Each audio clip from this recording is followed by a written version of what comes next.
Hello. Hello, is this David Harris? Speaking. David, this is Dustin Wilmus from KMSU Radio. How you doing? I'm doing good, buddy. How you doing? I am excellent. Is Good. this a good time to chat for a bit? Yeah, this is good. This is good. All right, I'll introduce you to my co-host, Ton. Hey there, how you doing? Hey, Ton, how are you, buddy? I'm great. We're glad to have you on the line. If you're ready to go, we'll get started. Let's go. Let's rock. Well, all right. I guess one of the things we're interested in is really what made you decide to get into acting originally? High school. I was in the theater department in my high school. Really loved it. And so I graduated high school and went on to professional acting school. And then after I graduated there, I just turned pro and just started working. So then you were in a few movies right out of the chute then, right? Oh, yeah. My first big one was something called Judge Horton and the Scottsboro Boys. True story about these 9 young black kids in the South that were accused of raping 2 women, which they were railroaded. It never happened. And, they lived tragic lives because of that whole trial in the 30s. It was an NBC made-for-TV movie, which won a bunch of Emmy Awards. Wow. And then how did you end up going on to get the part in The Warriors? Well, actually, it's a funny story. I was the last Warrior cast. Walter Hill saw like 300 or 400 actors here for Cochise and the Warriors in New York, but he couldn't find Cochise. I was in Minneapolis doing a play called Streamers, and I got back to New York, and Walter was still trying to find Cochise. My agent said, "Hey man, there's this movie in the city called The Warriors they're going to shoot, and there's a part that they're having a problem casting." So they sent me up to meet Walter, and funny, I walked into the room with Walter, and Walter took one look at me. I mean, I had 2 scenes to read for Walter, but he took one look at me and said, "Go down to costumes, go down to wardrobe." Wow. He found his Cochise. Just instantly. Yeah. So what are some of your memories of filming The Warriors? Was it a difficult shoot, or was it mostly a positive experience? Mostly positive. We had some hard times. Anytime you're shooting in the streets of New York, it can be rough. And the kind of film that we were shooting, we involved a lot of people. The big scene, the conclave scene, where they killed Cyrus, they used a lot of real gangs.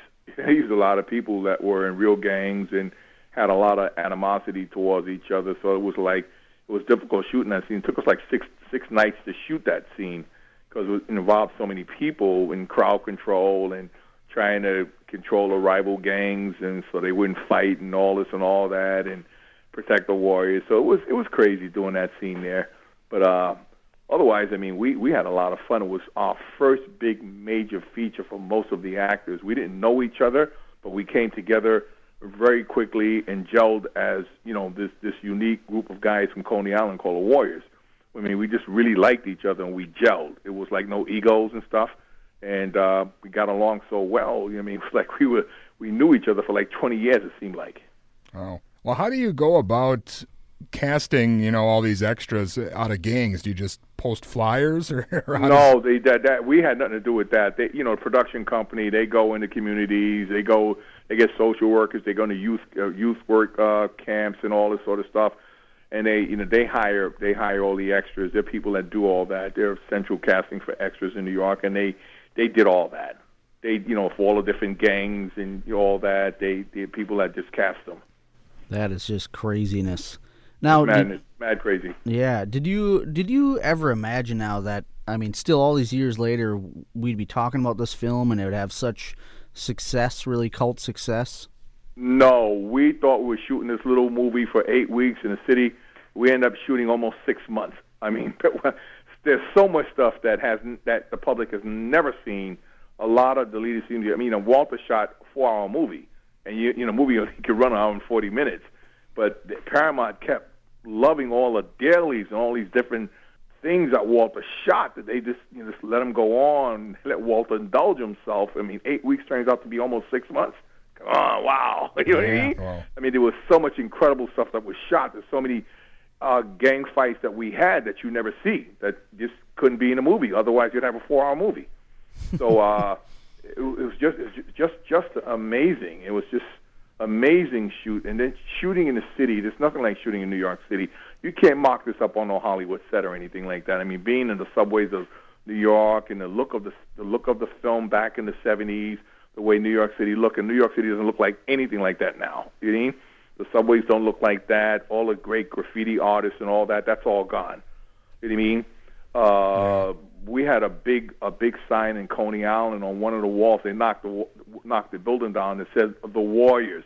That stayed there for like 16 years, but someone bought the building and they knocked our logo down because tourists from around the world were going to Coney Island that love the Warriors, and they were going to Coney Island just to see where the Warriors came from and take their pictures next to this big sign that said the Warriors. And we never thought that this film would ever turn out to be an international cult classic. We never thought. I don't think Walter thought that, the director. I don't think the producers thought it. And nobody thought it was just. But when it came out, all the stuff that everybody was going to see it, and there were some problems in certain theaters where people were starting to fight and act up, and they had to pull the movie. There's certain hotheads that caused the film to be pulled in certain theaters throughout the country.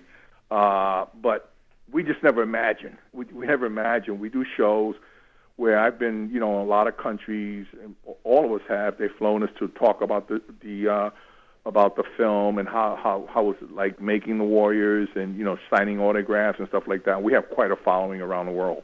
Well, we know this is the 35th anniversary of the film this year. Do you have anything planned as far as that? Well, we just did one in Orlando, Florida, where we had 20,000 people come out to see us. Wow. Yeah, that says something after all those years that you still can get that big of a crowd to show up for something like that. Yes. It took, we had it all week. It was Friday, Saturday, and Sunday to accommodate the crowds. So do you know, you mentioned the film had so much footage that hasn't been seen. Do you know if there's going to be some of that released, to commemorate some of these anniversaries? Or? I don't know. That's in the hands of Paramount Pictures and Walter Hill. So we don't know what Walter's going to do and what Paramount's going to do with it. You know what I mean? I know they're getting in contact with us to bring us into different cities, and there are people in different countries that want us to come out and bring us there, and to sign autographs and to speak about what was it like shooting a film and what are you doing now. There are people that are Googling the Warriors or Winnipegging the Warriors or all this sort of stuff, trying to find out what 35 years later, what are these guys doing? You know what I mean? Yeah. Mm-hmm. Well, let's talk about some of the other things you've done. I know you've had a lot of roles in movies and a lot of TV. Is there anything in particular that you're most proud of? Or yeah, A Soldier Story. Okay. A Soldier Story, Norman Jewson's film that came out in the 80s, which is a terrific film, starring an all-star cast, and it's just working with Denzel and Robert Townsend, the late Adolph Caesar, and Howard Rollins and Larry Rowley. It was just a terrific film. I'm very proud of my work in that film. I'm very proud of working with some incredible actors. You can't get much better than Denzel Washington or some of these other actors that were in the movie. And I'm also very proud of Brubaker with Robert Redford. It was a terrific film. And just done a bunch of different movies and a lot of television stuff. So do you prefer movies over TV, or is it just another? I just like working, but I do love working on features. I do love working on features. So television is so fast. I mean, you're in and out, get shots in and out in 2 or 3 days. You know? Because it just takes 7 days to shoot an episodic television, weekly show. It just takes 7 days to shoot it. So, you're in and out really quickly. You don't have a lot of time, you turn around, do this close-up, and, move on to the next shot. Sure. Well, we've noticed, too, in a lot of the films and TV shows, you wind up playing, either police officers or, military personnel. Is there a reason behind that, or is that just how the casting goes? That's how they see me. But, I played, just finished doing Law and Order, which I play a warden in this prison. So that's cool. But basically, I played a lot of maniacs, a lot of bad guys, cops, bad guys, that's what I play, you know what I mean? Except in a movie I did with Cheryl Ladd and Ken Wall, I played a young doctor, a medic that actually became a doctor in this movie called Purple Hearts. It's one of those Vietnam War movies that came out when everybody was doing movies about Vietnam. Okay.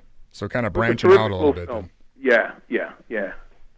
So you've taken quite a break, I guess, from appearing in films. Do you have any plans upcoming? Yeah, I have a writing partner. We're working on a script currently now, And, I've done a bunch of theater, came back to New York and done a bunch of theater and stuff like that. And I'm also directing theater and I'm teaching acting class. And, so I'm keeping busy with that kind of stuff, between my teaching my class and, and doing a show here, a show there, and writing with my writing partner. I'm keeping busy.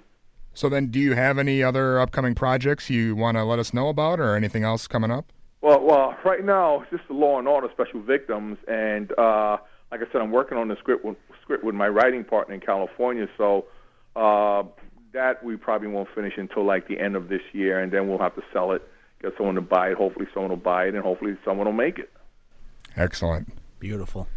Well, David, it's been great having you on. Is there anything you want to leave the listeners with, or any final thoughts? Yes. Warriors, come out and play.